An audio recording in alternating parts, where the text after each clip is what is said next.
Good morning to you. You are watching the brand new edition and early edition of Fox and Friends First on this Monday morning. Thank you so much for joining us. We really appreciate it. We have a lot of news to get to. Making news this morning for you. President Trump just unveiled what's now being called the toughest immigration crackdown in American history. We have the breaking details. Vice President Pence walks out of the Colts game when he sees players take a knee. Coming up, the team owners who are now saying if you don't stand, don't even bother suiting up.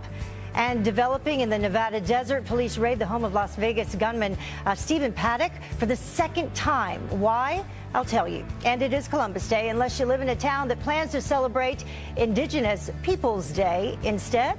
We'll explain what that is. But first, the top story for you. The Trump administration wants to play let's make a deal on immigration, announcing some plans for several major changes in exchange for extending DACA. Joining me now with the brand new details for you is Kelly Wright. Good morning, Kelly. Good morning to you as well. The new proposal includes 70 new reforms that are stiffer and tougher in cracking down on illegal immigration.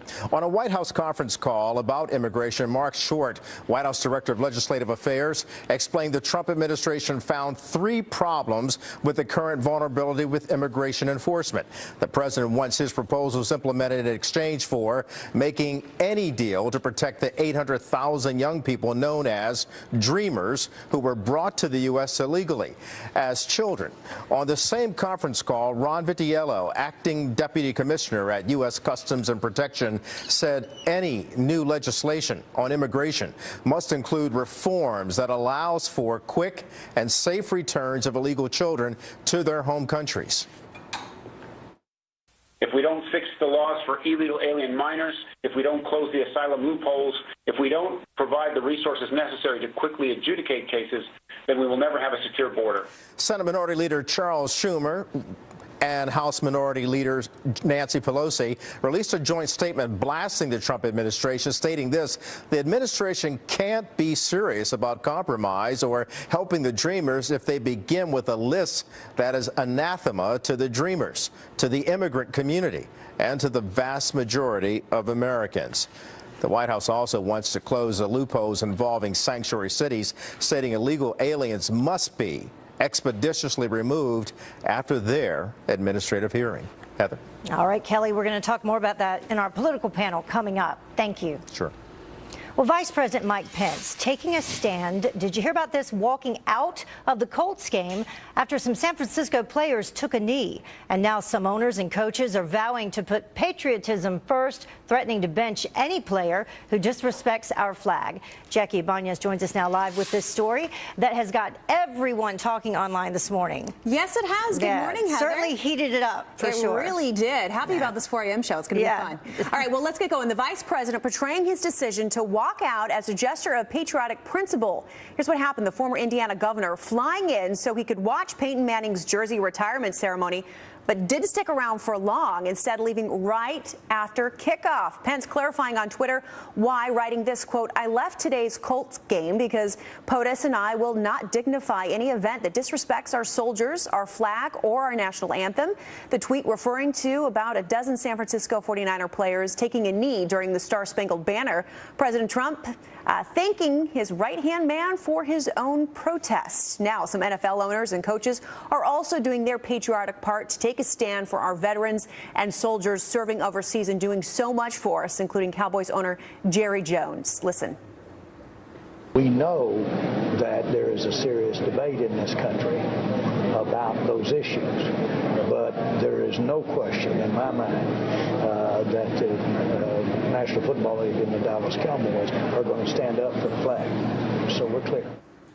Now, the Miami Dolphins also implementing its own policy. Players either stand or stay behind in the locker room. Now, Heather, on this segment, we're going kind of live all hour here on Facebook Live. You can see I have the photo here. Yes, there's Heather right there. So people can watch on Facebook or watch on Facebook. I'm going to be responding, and then we'll be responding both verbally, and we'll be writing stuff out and doing hits throughout the show. So it'll be fun. Great. And we're going to share some of them later on. We have a ton coming in so far. All right, so join us and be part of the show. Absolutely. And we do want to know what you think. Should players be benched for refusing to stand? That's the specific question. Let Jackie know what you think about that by joining her, as she said, on her Facebook page, live throughout the entire hour, or you can weigh in on Twitter or through email, and we appreciate it.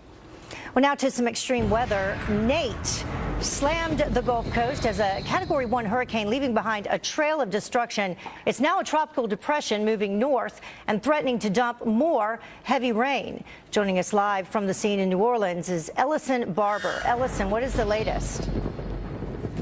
Considering all the damage we saw from hurricanes like Harvey and Irma, the damage caused by Hurricane Nate is relatively minimal. There is debris here in Mississippi that needs to be cleaned up. You can see one big piece of it behind me, this sailboat that is stuck on the beach. But again, overall, the damage here is manageable. The last time this state was hit by a hurricane, it was 2005 Hurricane Katrina. In a short span of time, Nate brought heavy winds and rain across the Gulf Coast, and the Category 1 hurricane hit southeast Louisiana first, but not all that hard. New Orleans mayor canceled a curfew that had been in place. It was supposed to be in place all night, but he canceled it after just 2 hours when the National Weather Service removed the hurricane warning for that area. Biloxi, Mississippi, where we are now, got hit a bit harder. Nate made landfall a second time in Mississippi Sunday morning. Instead of gamblers, storm surge rushed into the lobby of the Golden Nugget Casino.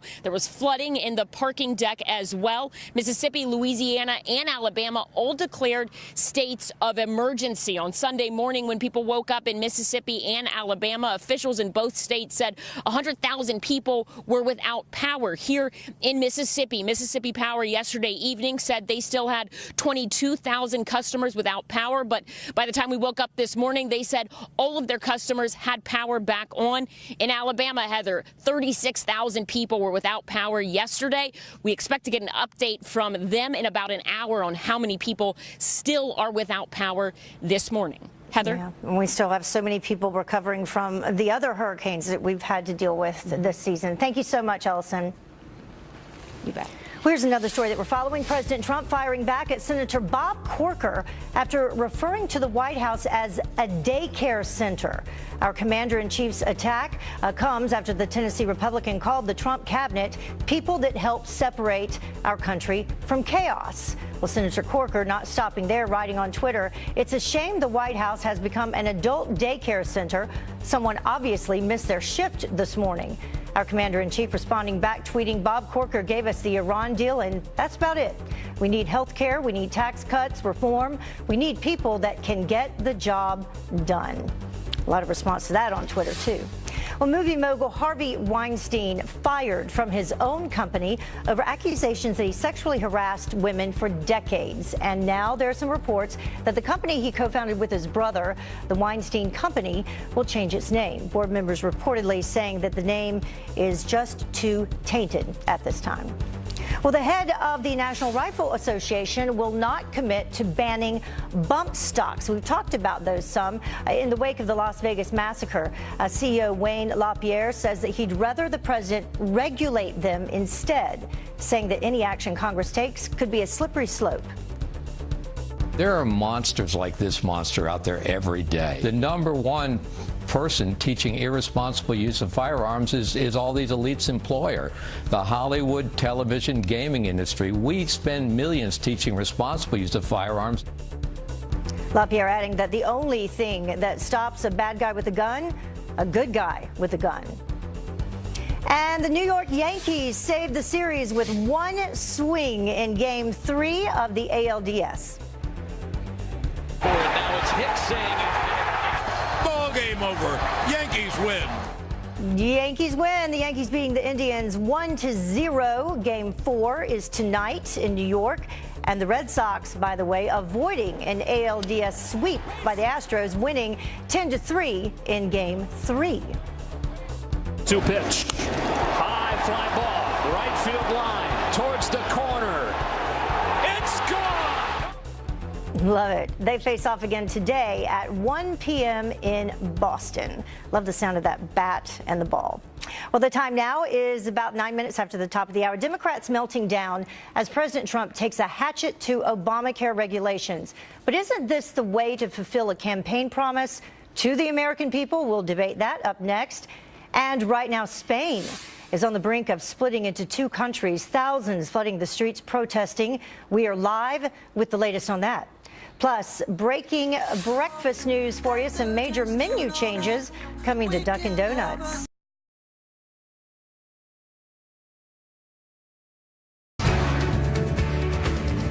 Welcome back to Fox and Friends First. President Trump cracking down on border security, rolling out what's being described as the strictest immigration reform from any administration ever.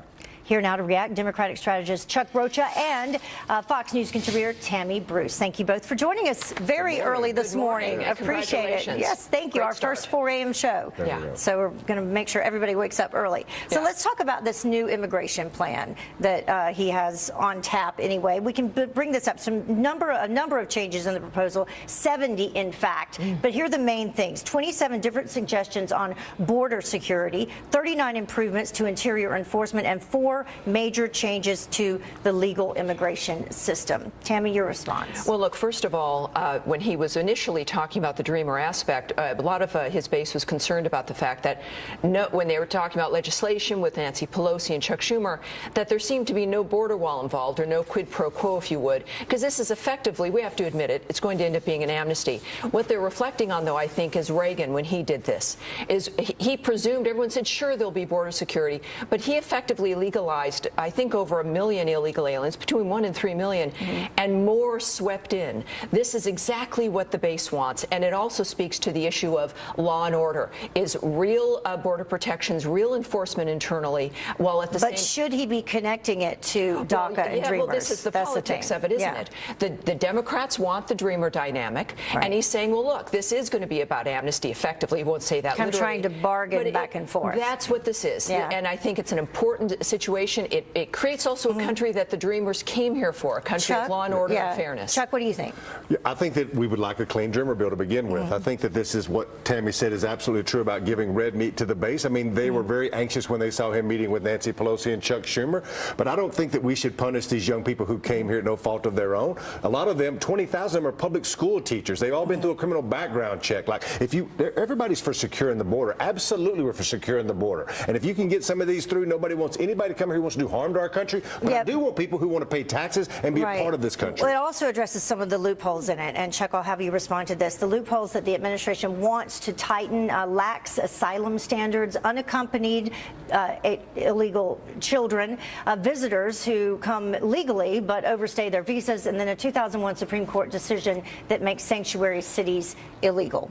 I think some of that is fine. I think that we should always be looking at making our country as secure as possible, but little things jump out at me like asylum. Maybe he's talking about people who assume asylum, who shouldn't have asylum, but if you're a mother in Central America and you put your child, think about putting your child on a train or giving it to a stranger to get them to safety, and they need asylum for the child's well-being, then I think that there are real asylum cases that we should address, and we shouldn't just have a broad brush. Tammy? So I think we agree that we do need more security. We need these things to be enforced. When it comes to children coming over, of course it's reasonable. Otherwise, this is when you talk about issues of child abuse, the abandonment of children and sending them into a country on their own. This is just about confirming their status. It's not rejecting them. It's asking for evidence of the nature of the status of that individual.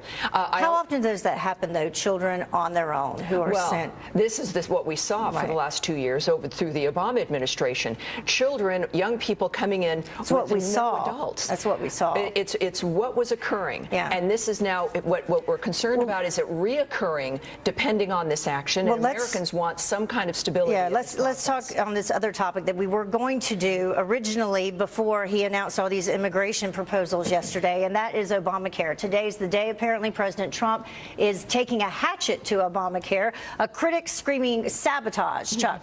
We should have more people in Obamacare while it's still the law of the land. The Republicans had an opportunity to change it, replace it, give me something more responsible, something easier for me to pay for. I'm on Obamacare. I'm a small business person. I'm the first one as a Democrat to say Obamacare wasn't perfect, but it's the law of the land. We shouldn't siphon money away from it when it can reduce the cost of my health care by having more people in it. Tammy? Wow. This is like the president pouring water on a dumpster fire. It would be fraud if you were to invite more people into something that is collapsing before our very eyes. What the president is doing, and only, forgive me with perhaps the exception of Chuck, only a Democrat and a liberal would suggest and decry more options for Americans, cheaper as a result. Cheaper I wonder if at this point it's a problem with semantics, because Democrats are saying, no, you can't do away with Obamacare, but then Republicans are doing away with a lot of Obamacare and changing it with their repeal and replace plan. 23 million people have health care. If people need health care, if there's a young mother out there that needs health care, I want them to have health care. I don't care if it's Obama. I don't care if it's Trump. I want it to be cheap and affordable. I even want it to be cheap, affordable, and quick, but normally only 2 of those happen at one time. And that's what the president's suggesting. That's what it will supply, is this ability to buy insurance across state lines, expanding the pool, making premiums less expensive, and you can get a plan more competition that's more suitable for what you want, not what the government wants for you. Thank you both for joining us this morning. We really appreciate it. Well, the time now is about 20 minutes after the top of the hour, and Antifa planning to protest Columbus Day today by vandalizing statues around the country, should they be allowed to under the First Amendment. And standing in line is last year, Walmart's new plan to revolutionize shopping once again. It is Columbus Day, if you didn't know, but several cities across the country will celebrate Indigenous Peoples Day instead. Indigenous. Some far-left groups like Antifa are calling for violence to protest the holiday. And joining me now to weigh in is the author of the new book, The Case Against the Establishment, and founder of the Foundation for Liberty and American Greatness, Nick Adams. Thank you very much for joining us on this Columbus Day. Good morning, Heather. It's a pleasure to be here. So the controversy right now with Antifa, I mean, do you think that this is just political correctness overkill? This is political correctness run amok, Heather. This is a further effort to dismantle American history, American heritage, and American pride. This is part of the culture war that has been raging in this country now very deliberately for the last 60 years by the left, who will stop at nothing to make sure that we lose our culture, our constitution, our country, our civilization, and our Christianity. And it's something that has to be repelled. And Antifa is not only looking for the holiday to be renamed, they're actually calling for violence today, for people to go out and tear down these statues or deface them, to vandalize them. Yeah, look, Heather, none of this is new. I mean, the reality is that for the last 60 years, the way that the left has fought this particular culture war has been with violence, with the threat of violence, with the hostile takeovers of universities, and with lies. And this is another iteration of that. Columbus Day is a day that should be celebrated. There's nothing wrong with Columbus Day. And to think that we're even having this debate is quite remarkable. It's pretty and what remarkable. about those poor... Let me show this poll, though, because the majority of Americans agree with you, and they want to celebrate Columbus Day. 57% say it's a good idea to celebrate Columbus Day. 29% say it's a bad idea, and that's quite a big difference there. But you personally, it means something to you personally, because you are still trying to get into this country legally, right? Well, of course it does, Heather. No, I'm here legally now. It did take me a long time. It took me 4.5 years, and it cost me lots of money to come to the United States. But I came here because this was a patriotic place. I came here because this was a proud place. And we expect this kind of self-loathing. We expect these kind of internal debates about the flag and the national anthem and Columbus Day and whatever kind of expression of patriotic sentiment it is in the nations of Europe or in the English-speaking cousins of the United States, like Australia, New Zealand and Canada. But we don't expect it on the greatest country in the history of the world. We don't expect it in the United States. We don't need to be engaging in these kind of debates. We don't need to be looking at things like Columbus Day. It's crazy, and we need to stand up for American culture, American society and American history. All right. Thank you so much for joining us, Nick. We appreciate it. And we'll see what happens today with those Columbus Day statues everywhere. Thank you. Thank you, Heather. Well, the time now is about half past top of the hour, almost. Remember this promise that the president made to coal country?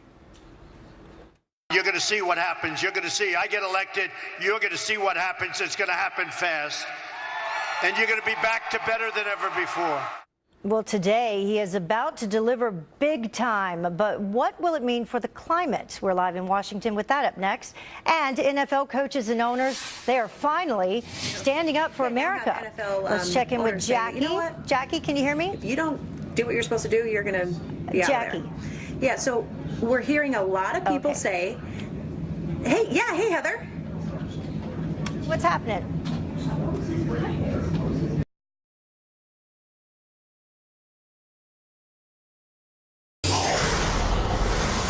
You're watching Fox and Friends First, and this Fox News alert for you happening right now. A major evacuation is underway as massive fires rip through Napa, California. Adam Housley joins us now on the phone, live from Los Angeles with the very latest. Adam?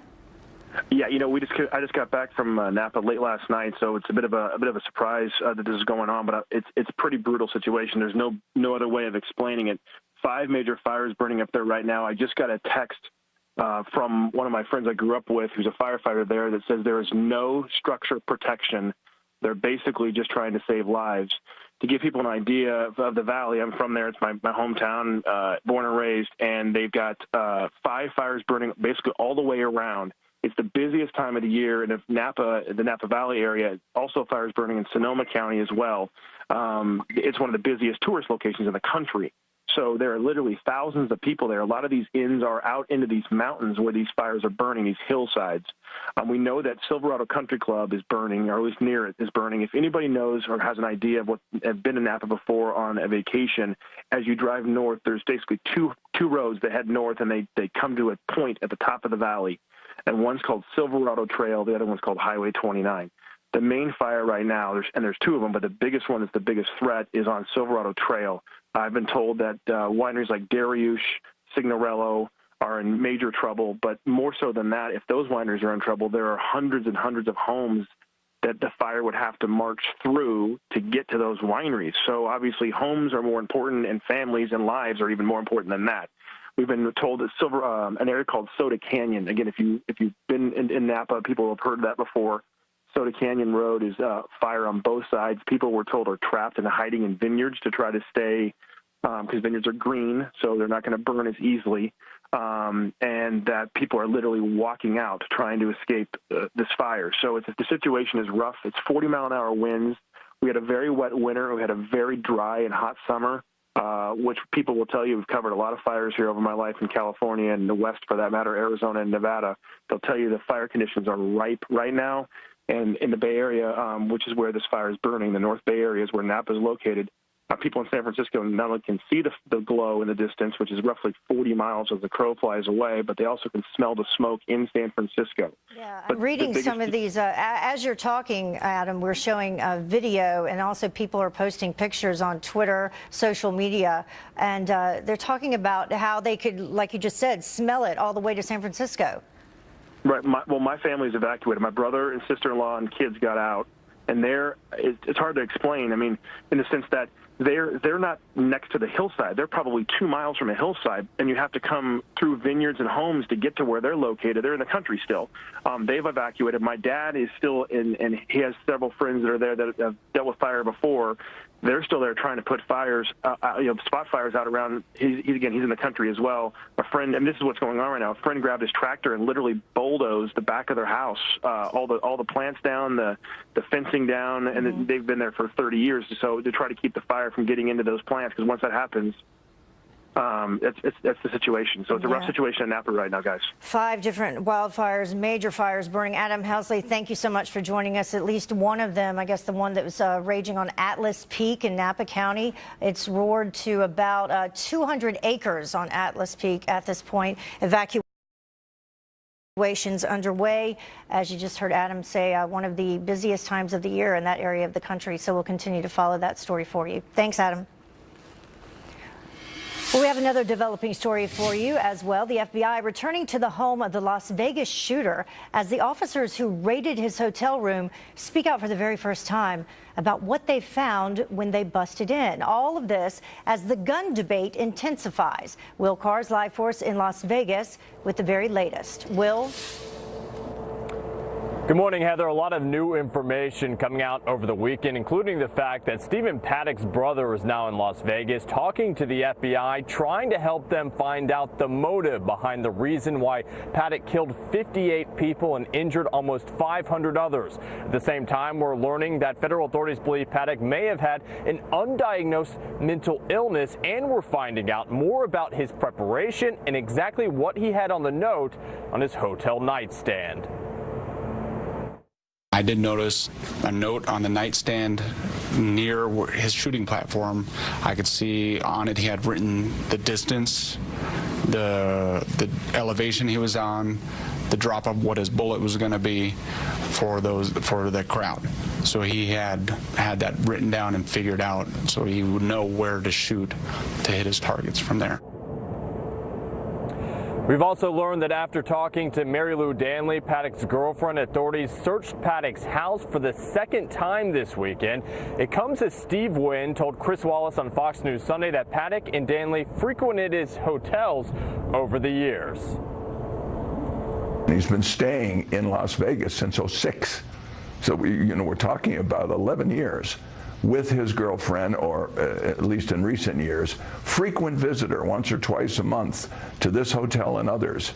The most vanilla profile one could possibly imagine. A modest gambler, at least by our standards, nothing serious, paid promptly, never owed any money anywhere in Las Vegas. And while the investigation continues, there are renewed calls for gun control, but Senator Dianne Feinstein admitted yesterday that there's no law that could have potentially stopped this shooter. Heather. So planned out it was. Thank you so much, Will. Appreciate it. Another story we're following, thousands hitting the streets overnight in Barcelona to support a united Spain. Kitty Logan joins us now with more on the protest against the Catalan government's push for independence. Good morning, Kitty. Hi, Heather. Well, this time it's those calling for a united Spain who took to the streets as tensions continue following that unofficial referendum. In Barcelona on Sunday, hundreds of thousands demonstrated against Catalonia's bid for independence, police saying as many as 350,000 took part. Now, this is a real challenge to the Catalan leadership's bid for independence. Now, politicians on both sides of the debate continue to dispute this issue too, and it's not clear whether the regional Catalan government will declare independence. It's now under pressure not to do that. That parliament is expected to make a decision, an announcement on Tuesday, but the Spanish Prime Minister says the country won't be divided. And Heather, there's also been several demonstrations over the past week or so, as you know, in favour of independence in Catalonia. So this issue very much dividing the country. Heather. All right. Kitty Logan live for us this morning. Thank you, Kitty. Nice to have you with us. Well, turning now to some extreme weather, though, cleanup underway in the Gulf as Nate weakens to a tropical depression after making landfall as a Category 1 hurricane. The storm bringing heavy rain, wind, major flooding to places like Biloxi, Mississippi. Take a look at this boat. It washed ashore in the coastal city. And meteorologist Adam Klotz joins us now live with a look at Nate as he heads north. Good morning. Hey, good morning. No longer that big severe system, but still going to be a headache for a lot of folks as this lifts farther and farther north. Now running into the mid-Atlantic, you're looking at areas from Richmond, Washington, D.C., Philadelphia, all seeing rounds of heavy rain this morning as this system kind of works its way. It was a fast mover when it initially made landfall, continues to be a fast mover at this point. The low pressure system is actually still back all the way in Tennessee, but all of the storm activity is stretching way farther up to the north. Here's how that's going to be playing out throughout the rest of the morning with the heavier rain moving into New York City by 10 or 11 this morning. This entire system, it moves offshore tonight. So, Heather, this was a fast mover, but there's still some rain on the way, at least for several million folks here throughout the rest of today. Yeah, headed this direction. Yep. All right. Thank you very much, Adam. Well, the time now is about 20 minutes until the top of the hour, and she didn't stand for the pledge. So she was expelled from school. Did she get what she deserved, or was that over the line? Stay with us.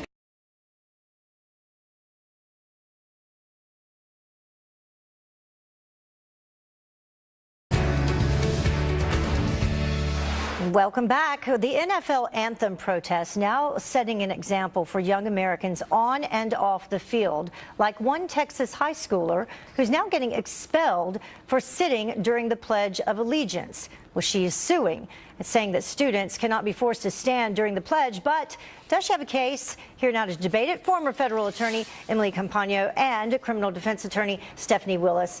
Thank you very much for joining us. Thank you. So I will start with you, Stephanie.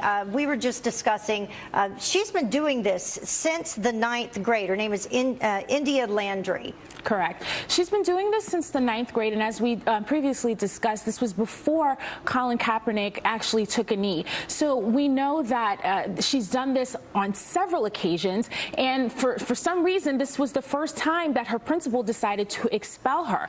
And so what we know is she's going to a public school, and in a public school, she has the right under the First Amendment to conduct this act. Emily, she said her reason for not standing for the pledge, and this is a quote, because it goes against everything I believe in. And then the principal, the reason for telling her that she was expelled, apparently told her that she was going to stand for the pledge like other African Americans in her class.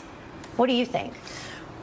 Right. Well, now the school is a little bit turning back and saying they expelled her and sent her home because she refused to stand in the principal's office, kind of narrowly towing that line and acknowledging that they do have a case, her and her mother, who actually filed a lawsuit, with having her sent home.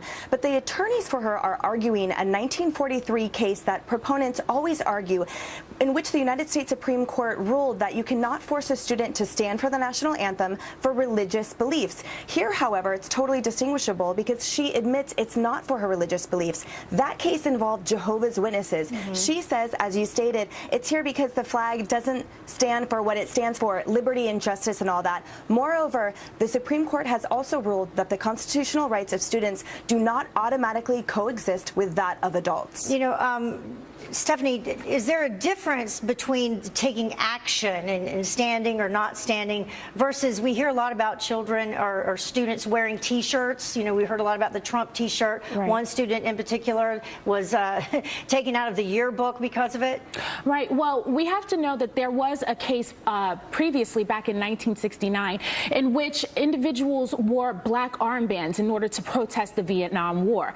And the court said that that was okay. And so what we have in schools is that individuals are allowed to protest as long as it's not disruptive. And so we know that India has been doing this since the 9th grade. And as Emily previously provided that, the court did go to religious beliefs, but they said that it goes beyond that as well. It states that an individual who is in school cannot be prevented from moving forward with their First Amendment rights. Emily, I understand that she is back in school now.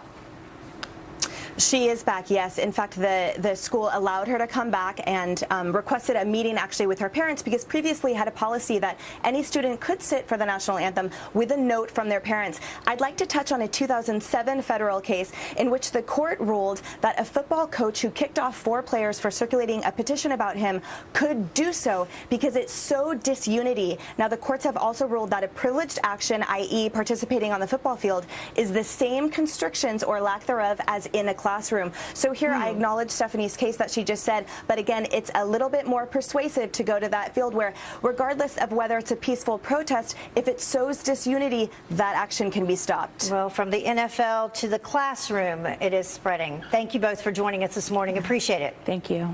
Thank you. The time now is about 10 minutes until the top of the hour. And speaking of the NFL, some coaches, some owners, they're standing up for America, telling players to stand for the national anthem or else. Jackie is live on Facebook, Twitter, and Instagram. You see her right there. She is talking all about it with you, and she'll share your comments up next.